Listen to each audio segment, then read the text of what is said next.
mga kabayan, kamusta po tayo? Ako po si Gia 'to. Bago lang po tayo sa channel na 'to, sana po i-subscribe, like, and comment, and share. Actually, kahit huwag niyo na i-share, okay lang din 'yan. So, ito pong channel natin is walang niche or walang niche. Bago lang po tayo dito, so pag-usapan po lang natin is kung ano-ano lang. Mahirap din kasi mag-isip ng topic, kaya your suggestions are all welcome. So ngayon, magre-react lang po tayo dun sa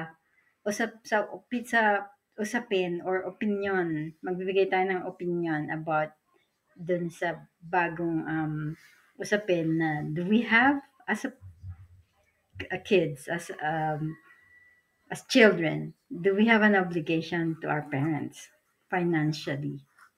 So ano sa tingin mo? What do you think? So comment lang po kayo.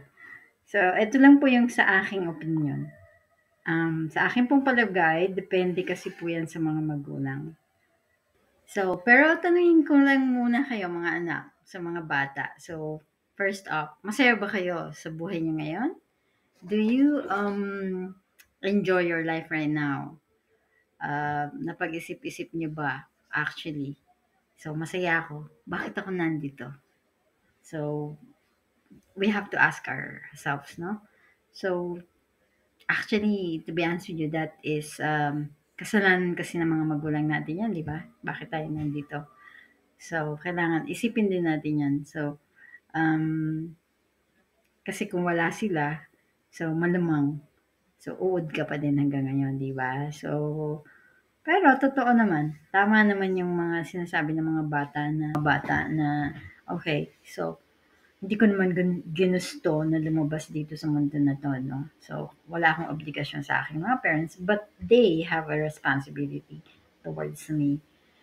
So, tama 'yun, totoo 'yun. Pero on the other hand, mga bata, mga anak, tanungin din natin 'yung sarili natin 'no.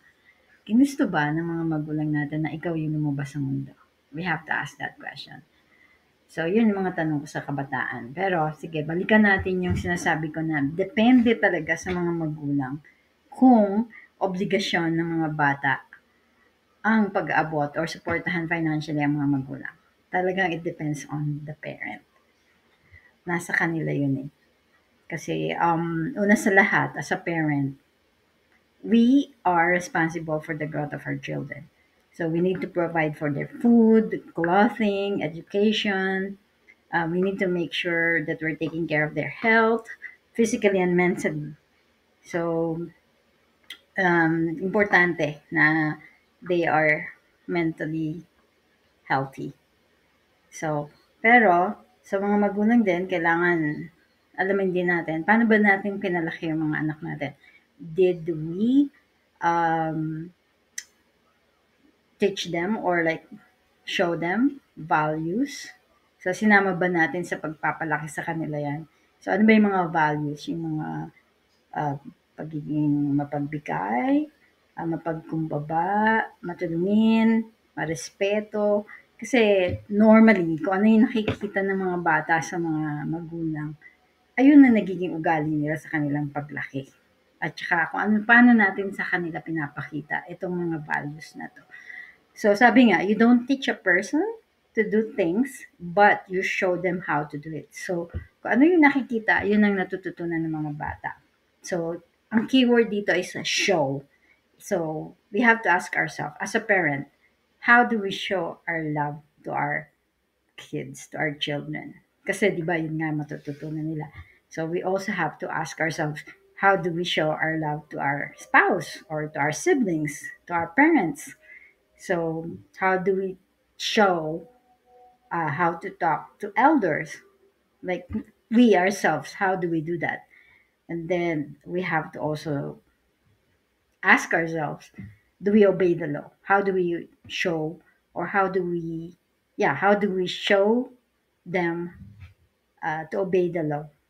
Or even like simple things like cleaning the rooms. How do we show them how to clean rooms? Baka mamaya, tayo nga hindi tayo marunong maglinis, di ba? So, yun yung mga pupulot nila sa atin. So, Natatandaan ko nung maliit pa ako or nung medyo high school na ako nun, my mom, she was always like telling me, "Oh, hoy, halika nga dito, tulungan mo nga akong maghugas ng mga plato at mga pinggan." So, yan ang gawain ko noon. So, ganito sasabihin niya, "Oh, ganito yung paghuhugas ng mga plato at mga pinggan, yung baso." So, kapagka yung baso, 'pag hinugasan mo, i-scrub mo yung loob at saka yung labas. So, kahit na ano yan, mga kaldero, is kapag fiesta, ang daming mga kalderong ang daming kalderong hinuhugasan. Kaya, sanay kaming magkakapatid na gumawa sa bahay.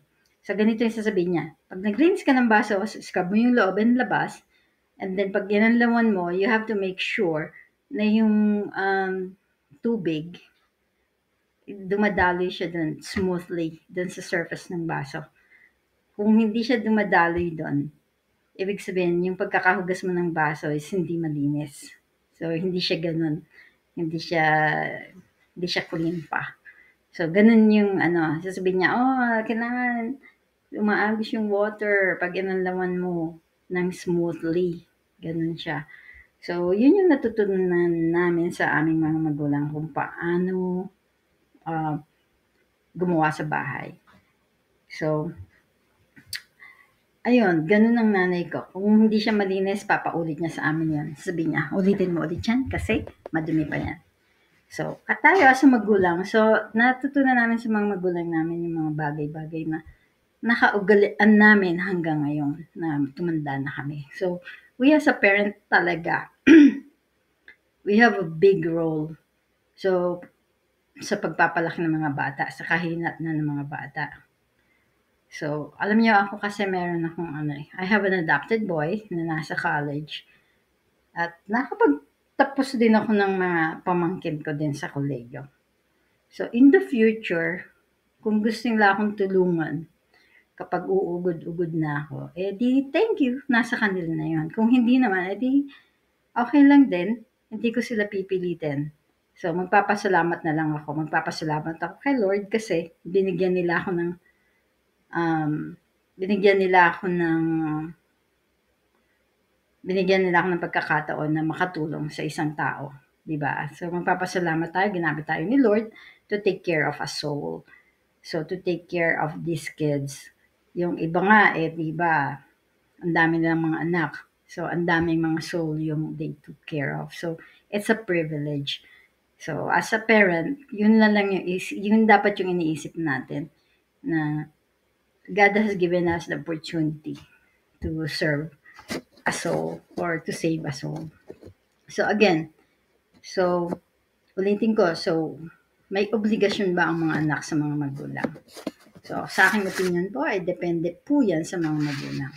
Depende sa pagpapalaki ng mga magulang kasi yan.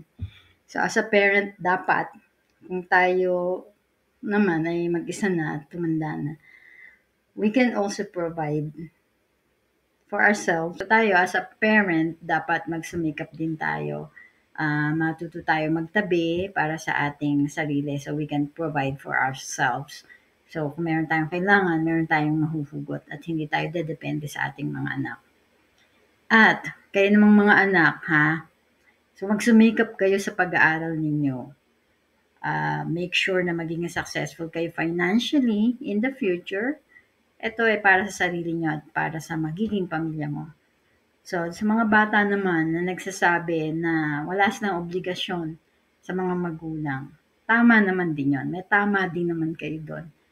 Eh, siguro ganun ang pagpapalaki sa inyo. Pero, in the future, make it sure na sa pagtanda mo at nasa tama ka ng edad, siguraduhin mo din na financially secured ka at hindi ka din tatakbo sa mga magulang mo financially. Kasi once na nasa hustong edad ka na, nakapagtrabaho ka na, nakapagtapos ka na, hindi ka na nila responsibility. You are responsible for yourself. So, yun, tandaan mo yan, ha? So, yung obligasyon ng mga bata na sinasabi nila para sa mga magulang, So, depende yan. Depende din sa mga magulang kung ano yung pinalaki nila ulit sa kanilang mga anak. Yung mga bata, hindi natin dapat sila talaga i-push kung gusto nila tayong tulungan. Nasa kanila yan. So, ayun lang po, mga kababayan, mga kabayan ko. Si Gia po ito na nagsasabi na actually, wala po akong tagline. So, mag-comment po kayo. Please like and subscribe. Babush!